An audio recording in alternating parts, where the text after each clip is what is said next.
សេរីសុធីបាទតែខាងក្នុងសង្ហាមានជ័យ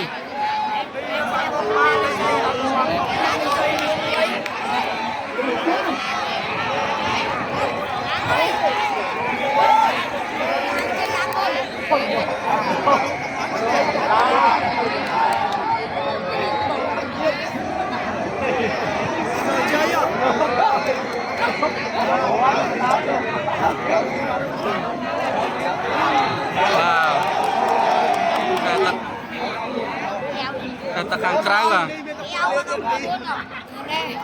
តែជ័យបាទរមិចសេរីសុធីអានោះពុំសំតែទឹកខាងក្រៅសង្ហាមានជ័យបាទអានោះសង្ហាមានជ័យខាងក្រៅសង្ហាមានជ័យក្នុងពុំសំសុកសែនជ័យសេរីសុធីសុកសានភ្លេចសានហើយពុំសំសុកសានសែនជ័យសម្រាប់បាទរមិចសេរីសុធីបាទពុំសំសុកសានសែនជ័យសេរីសុធីបាទអាយ៉ាកំពុងលូតហើយបាទកំពុងលូតហើយបាទបាទឃើញទៅហើយសង្ហាមានជ័យគាត់កំពុងនៅប្រកែកលបឿនដែរខ្ញុំខ្សំគាត់កំពុងនៅប្រកែកលបឿនដែរតន់ឬក៏តន់ឡើងតន់ទេប៉ុណ្ណេះតន់ឬមិនគាត់បាទអូបាទចូលរួមសោកស្ដាយចំពោះតែទឹកខាងក្រៅបាទសង្ហាជើងនេះឈ្នះលោកអ៊ំណា